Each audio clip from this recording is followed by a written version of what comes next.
O que você faria se descobrisse que os tempos do fim e o anticristo estavam de alguma forma interligados com gigantes, teorias da conspiração modernas, alienígenas, vampiros, sociedades secretas e fadas? E se você soubesse que exilados de outro apocalipse codificaram fielmente advertências urgentes em testemunhos espalhados pelo mundo, preservando-os para uma geração específica, e esta geração, instruída por eles, estão imersos em uma conspiração antiga e contínua para escravizar a humanidade? Você simplesmente se afastaria? Sério? Você contaria isso a alguém? Ou ignoraria os ataques pessoais e espirituais que certamente viriam após expor descobertas tão controversas? Agora, e se essas histórias estivessem escondidas bem diante dos seus olhos, nos filmes, nas séries, nos contos de fada? As princesas que você conheceu nunca foram apenas sobre contos infantis. Existe uma lenda oculta entre as estrelas, uma profecia silenciosa escondida em cada beijo de amor verdadeiro, em cada sono profundo, em cada torre, castelo e madrasta cruel. Neste segundo capítulo da nossa série, vamos revelar por que tantas histórias se repetem, com os mesmos padrões, com os mesmos arquétipos e o mesmo desfecho profético, um despertar, um retorno e um apocalipse. Prepare-se para conhecer o que a cultura pop e o ocultismo antigo sabem e você não.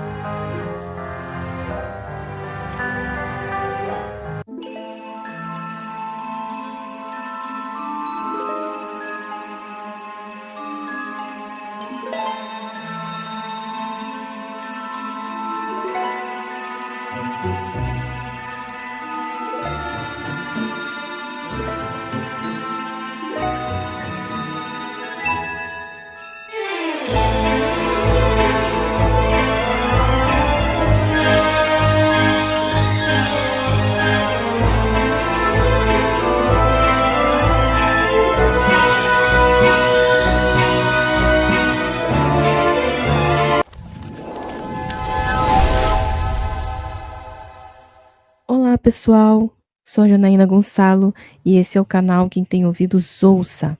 E hoje eu estou aqui com vocês para a gente dar início mais uma vez a mais um vídeo bombástico e revelador.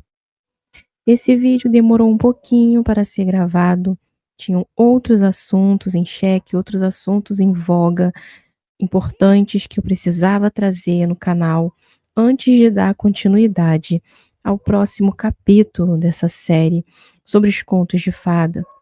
Então, esse vídeo demorou um pouco mais, é um vídeo que precisa ser bem mais editado, bem mais trabalhado, porque é um vídeo que vai ficar mais ilustrativo ao invés da minha imagem aparecendo, então ele demora bem mais para ser elaborado. Mas hoje, após nós termos concluído ali a sequência de vídeos que eu precisava colocar, nós vamos estar dando continuidade à série O Segredo Oculto das Princesas, com esse novo capítulo de hoje, O Código Escondido nas Estrelas. E hoje você vai entender exatamente o que os filmes, as séries, os contos de fada, como toda essa cultura pop que foi vomitada para nós nos tempos de hoje e também nos tempos passados, ela faz parte de uma agenda que pode estar muito próxima a despertar nos próximos dias, nos próximos meses ou nos próximos anos. Então, vamos, sem mais delonga, vamos começar esse vídeo, né, pessoal? Vamos destrinchar todas essas situações e todos esses arquétipos com vocês hoje. Toda a ligação com a Bíblia, com as estrelas, com as constelações e o que os contos de fada e a nossa cultura pop têm a ver com tudo isso. Então, sem mais delongas, vamos pro vídeo. Capítulo 1. A Donzela Adormecida. Mito ou profecia?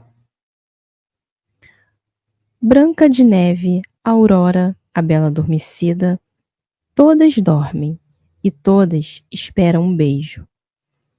Mas esse beijo do príncipe não é apenas romântico, é um símbolo do despertar espiritual de linhagens antigas. Michael Howard, no livro Os Pilares de Tubal-Caim, afirma que quando Lúcifer caiu, seres do reino das fadas caíram com ele.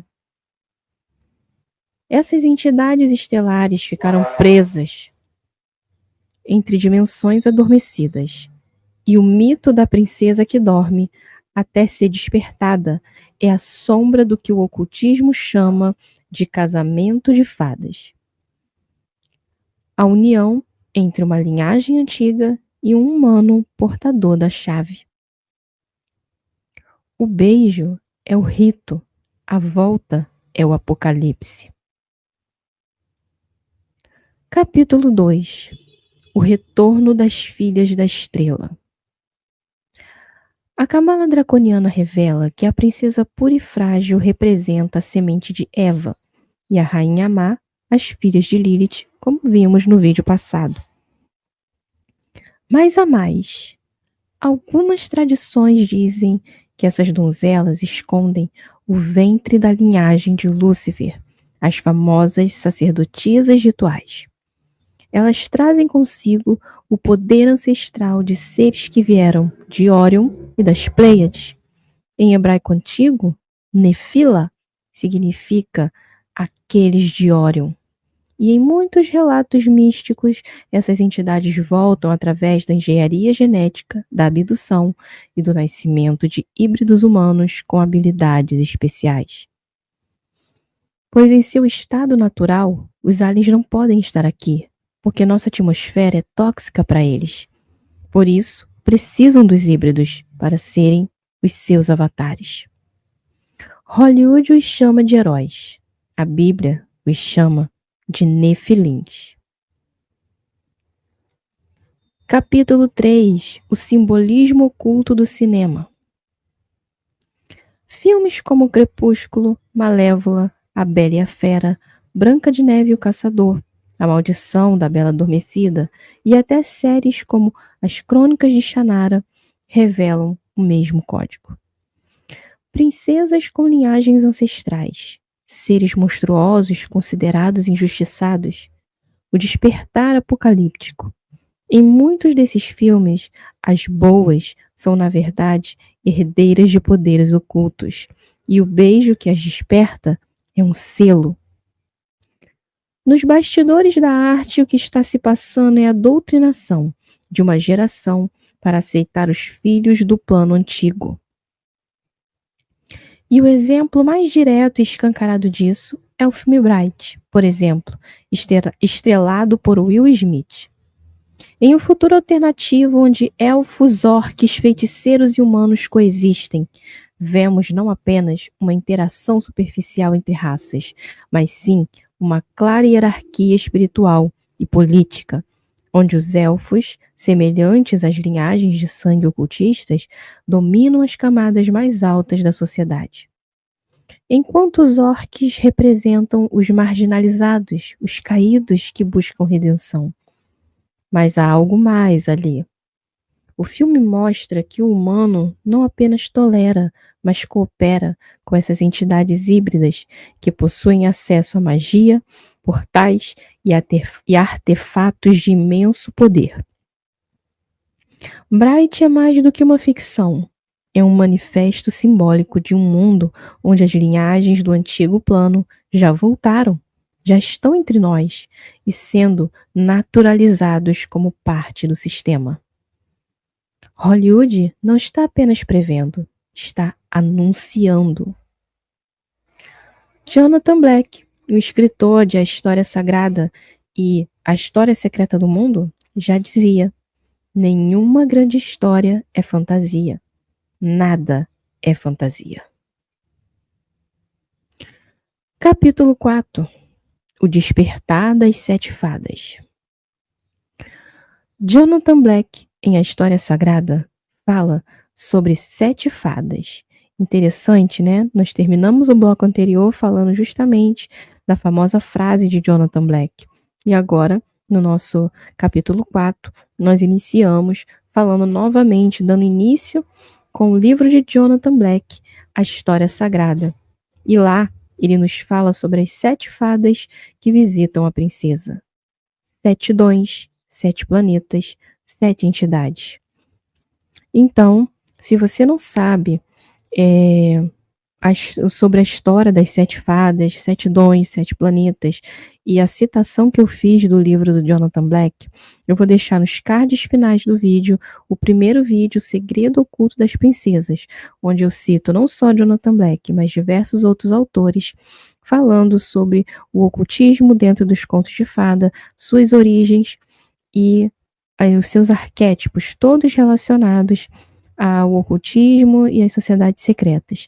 Então, se você não viu o vídeo passado, não sabe sobre o que fala o despertar das 7 fadas, os 7 dons, os 7 planetas e as 7 entidades, a história completa do livro do Jonathan Black vai estar no primeiro vídeo do Segredo Oculto das Princesas. E eu vou estar deixando nos cards finais, na tela final desse vídeo, para vocês poderem assistir a história completa. Jonathan Black, em A História Sagrada, fala sobre as 7 fadas que visitam a princesa. 7 dons, 7 planetas, 7 entidades. Mas quem é a 8ª esquecida?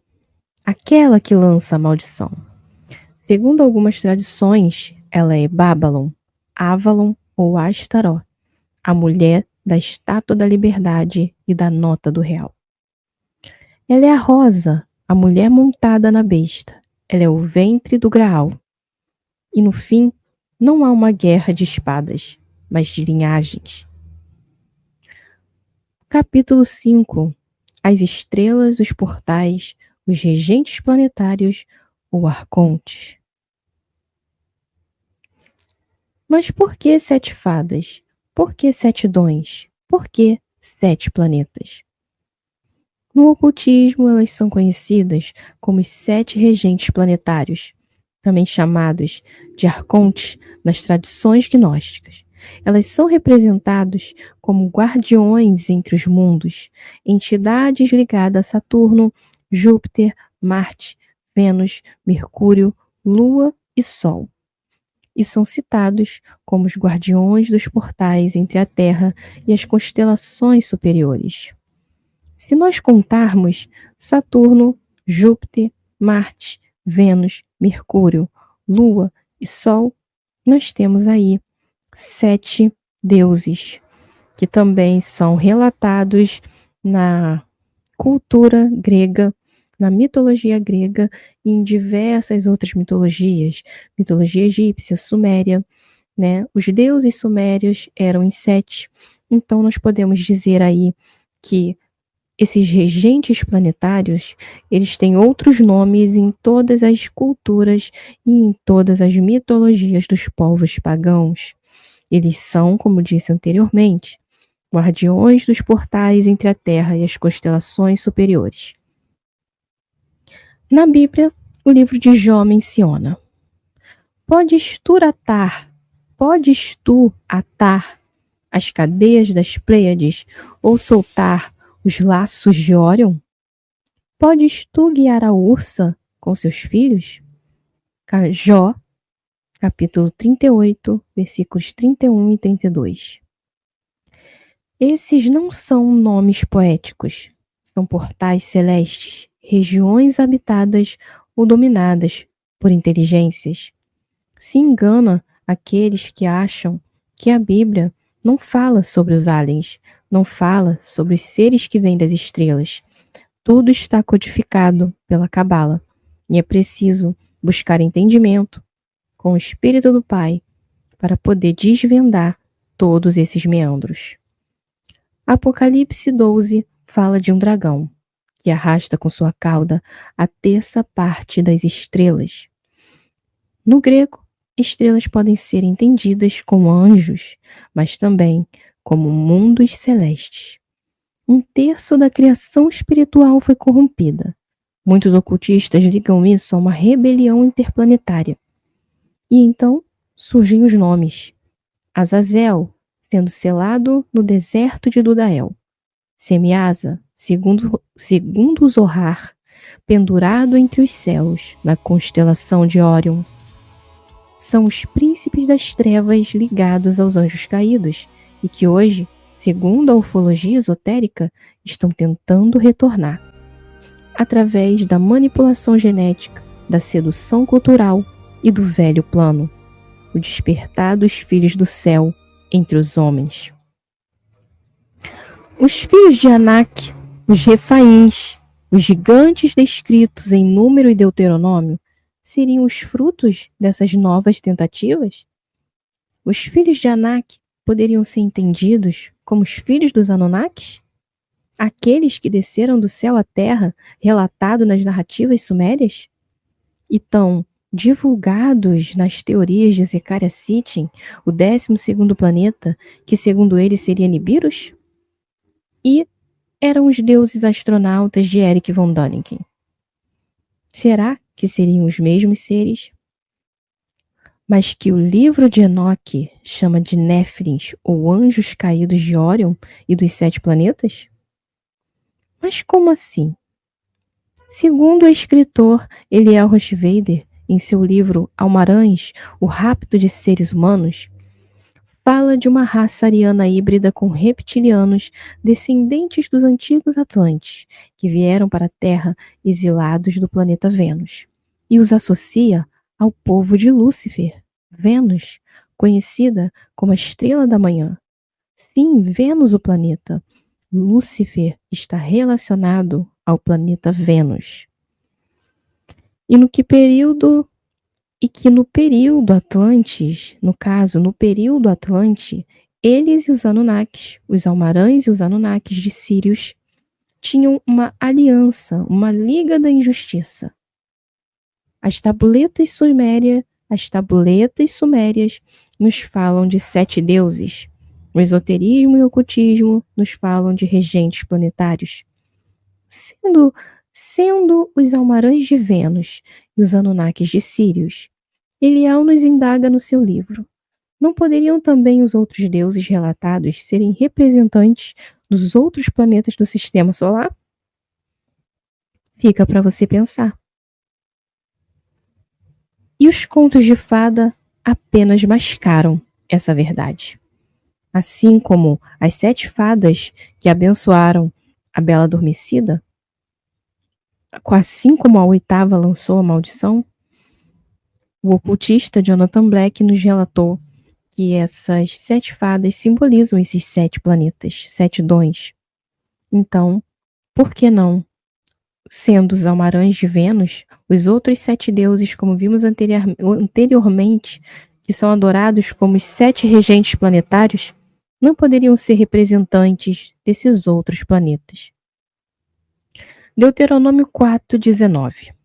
E quando olharem para o céu, não caiam na tentação de adorar o sol, a lua ou as estrelas. Pois Iarro, o Senhor nosso Deus, repartiu o sol, a lua e as estrelas entre os outros povos, para que eles o adorem. Primeiro livro de Enoque, capítulo 15, versículo 22. Portanto, deveis abandonar o sublime santo céu, o qual permanece para sempre. Deitastes com mulheres, os corrompeste com as filhas dos homens, tomaste-as para vós como esposas e agistes igual aos filhos da terra, e gerastes uma ímpia descendência. Agora tudo se encaixa. Capítulo 6. A conexão final. O livro de Enoque, os anjos caídos e os sarcófagos ocultos. Com essas informações vindas do livro de Enoque e do Zohar, podemos concluir que os contos de fada, os mitos antigos e até a narrativa do Apocalipse falam da mesma coisa: a prisão dos antigos anjos caídos e seu futuro despertar. Aqui está a conexão final. 1. Os anjos caídos não foram destruídos, mas selados em locais secretos. Azazel foi preso no deserto de Dudael. Por isso, sua associação com o deserto, como vimos no último vídeo sobre os sacrifícios de animais e o Yom Kippur. Mas esta prisão é uma prisão dimensional situada naquela cidade, ou melhor, naquela localidade de Dudael. O selo impediria sua influência sobre o mundo até o momento da sua libertação. E se você não viu o nosso último vídeo sobre os sacrifícios de animais e o Yom Kippur, eu também vou deixar linkado nos cards finais desse vídeo, nas telas finais, assim como o primeiro vídeo, O Segredo Oculto das Princesas. Então, como nós vimos, Azazel foi preso no deserto de Dudael. E por isso, ele está associado ao deserto espiritual. Inclusive, é lá também que está o Dajjal, o anticristo, em seu castelo oculto em um mundo paralelo àquela localidade. Eliel Roshvader também nos relata que ele foi gerado na Polônia em um ritual de fertilidade, onde usaram uma descendente hebreia para se acasalar com o bode Azazel e outras entidades em 1948. E ele, por causa dessa genética, não envelhece, parou na idade dos 40 anos e está oculto em um mundo paralelo, bem ali no deserto entre a Síria e o deserto de Dudael, esperando o momento de se apresentar ao mundo. Shemiasa foi pendurado na constelação de Órion. O Zohar menciona que Shemiasa, outro líder dos caídos, foi selado no céu, especificamente na constelação de Órion. Isso se conecta diretamente com a origem da palavra Nefilim, que vem de Nefila, no aramaico, significando aqueles de Órion, como foi dito inicialmente nesse vídeo. E o que isso significa, afinal? Os principais líderes da rebelião foram aprisionados, mas não destruídos. Se existiram anjos caídos presos em locais subterrâneos ou em estase, os contos de fada podem estar narrando sua futura ressurreição. Isso também explicaria a obsessão da elite oculta em certos alinhamentos estelares e portais dimensionais. 2. O mito do sarcófago. O corpo preservado para o retorno. Se ligarmos essa ideia ao que vimos antes, Osíris foi colocado em um sarcófago selado, mas Ísis conseguiu trazer ele de volta. E tudo isso está relatado no nosso primeiro vídeo, pessoal. Assistam o primeiro vídeo, caso vocês não tenham visto. Branca de Neve e Bela Adormecida ficaram em caixões, esperando o momento do despertar. No filme Adão Negro, ele foi mantido em animação suspensa até ser libertado. Os relatos de Michael Salla e JP, por exemplo, que vimos em vídeos anteriores, e o criador também me mostrou isso em visão. Inclusive, ainda vamos dar continuidade a esses vídeos, porque eles foram muito atacados no momento em que eu estava gravando eles e acabei não voltando a gravar. O vídeo sobre os gigantes ruivos encontrados em sarcófagos secretos nos subterrâneos do Brasil, da entrevista do Michael Salla e do JP, que eu tinha gravado aqui para vocês. Tenho 2 vídeos, na verdade 2 lives, onde eu relatei essa entrevista do Michael Salla com o ex-comandante do exército JP e sobre o que ele viu nos subterrâneos brasileiros, o sarcófago de um rei gigante ruivo, e como tudo isso me trouxe uma visão de um sonho que eu deixei relatado para vocês nos contos da vida real. Então, eu vou tentar deixar tudo linkado, né, nos comentários fixados e nas telas finais do vídeo. Se você não viu esse vídeo, essa live que eu fiz, falando sobre o reagindo à entrevista do Michael Salla ao JP, falando sobre os aliens que ele encontrou no subterrâneo e o sarcófago desse gigante ruivo no Brasil, aqui nos subterrâneos do Brasil. Eu vou tentar deixar tudo aqui nos comentários fixados e na tela final dos vídeos. Assim como também o conto da vida real, onde eu gravei um vídeo ilustrando a visão que eu tive desse gigante, e que ele estaria realmente próximo a despertar. Então, voltando para o vídeo, isso significa que os deuses antigos podem estar apenas esperando o momento certo para serem libertados. Será?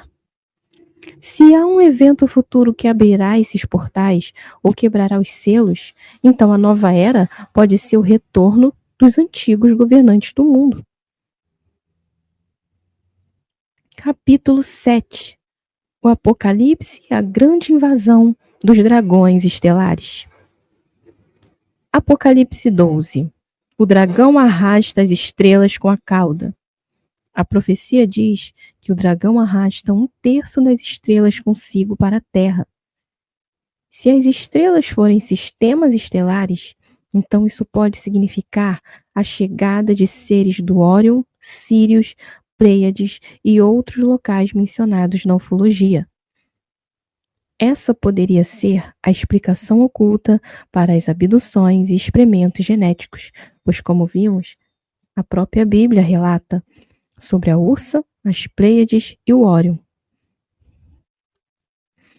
Os portais serão abertos? O livro de Enoque menciona que os vigilantes serão libertos após um determinado tempo. No esoterismo, isso é conhecido como a nova era de Aquários. Um portal temporal onde o nosso mundo estará aberto aos outros mundos do cosmos e revelações acontecerão. Não é à toa que a palavra Apocalipse significa revelação. Hollywood reforça essa narrativa em filmes como Hellboy, A Maldição da Bela Adormecida e até na cultura pop, com o conceito do retorno do rei do filme Senhor dos Anéis. Mas esse rei não é Yahushua.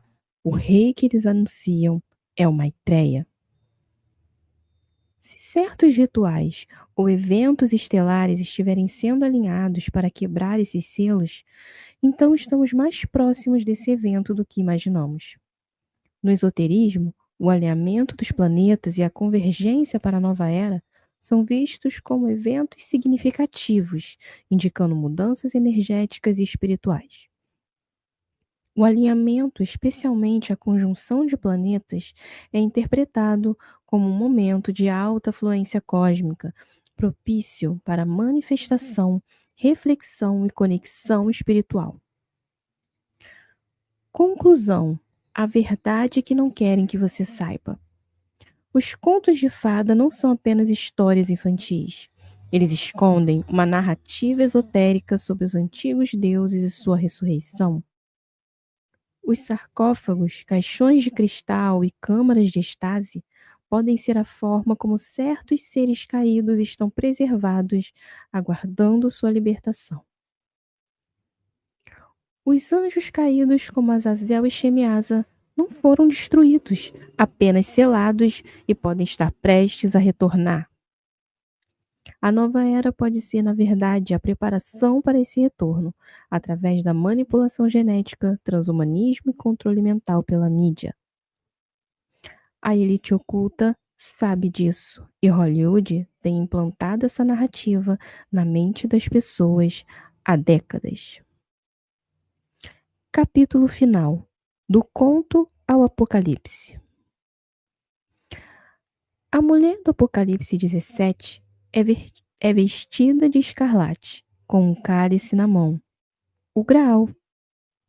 Ela não é apenas simbólica, é o arquétipo de todas as princesas ressuscitadas pela feitiçaria. O mundo as aclama, mas o livro de Apocalipse diz: com sua prostituição se embriagaram os reis da terra. Hoje, Hollywood desperta as donzelas, mas quem despertará para a verdade? Elas não estão sendo salvas, estão sendo despertadas para reinar. E a pergunta que fica é: quantos mais ainda estão dormindo, esperando o toque do antigo plano? E quando despertarem, de que lado estarão? Será que você também foi adormecido por um conto de fada? Essa foi a conclusão do nosso vídeo, pessoal, sobre a continuação, o código oculto das princesas, o segredo oculto nas estrelas. Muito obrigado por me acompanhar até aqui. Espero que esse vídeo tenha ajudado você a despertar para a realidade que vivemos no passado, que estamos em processo no presente e que vai impactar o mundo no futuro bem próximo. Se você gostou do vídeo, não deixe de curtir e compartilhar com quem se interessa pelo assunto. Se chegou agora e gostou do vídeo, se inscreve no nosso canal para ver mais vídeos como esse e ficar informado sobre os planos dos filhos do oculto no céu estrelado. Comente sua opinião, sua dúvida ou sugestão, que na medida do possível eu respondo nos comentários ou com um vídeo mesmo sobre o assunto da dúvida. Seu comentário é muito importante para nós e às vezes a sua dúvida pode ser a mesma de outras pessoas e pode se tornar o próximo vídeo do canal. Mais uma vez, muito obrigada a todos, que a Ruxo abençoe todos vocês. Guarda o que tens, para que ninguém roube a sua coroa. Até mais, pessoal. Tchau, tchau. Até o próximo vídeo.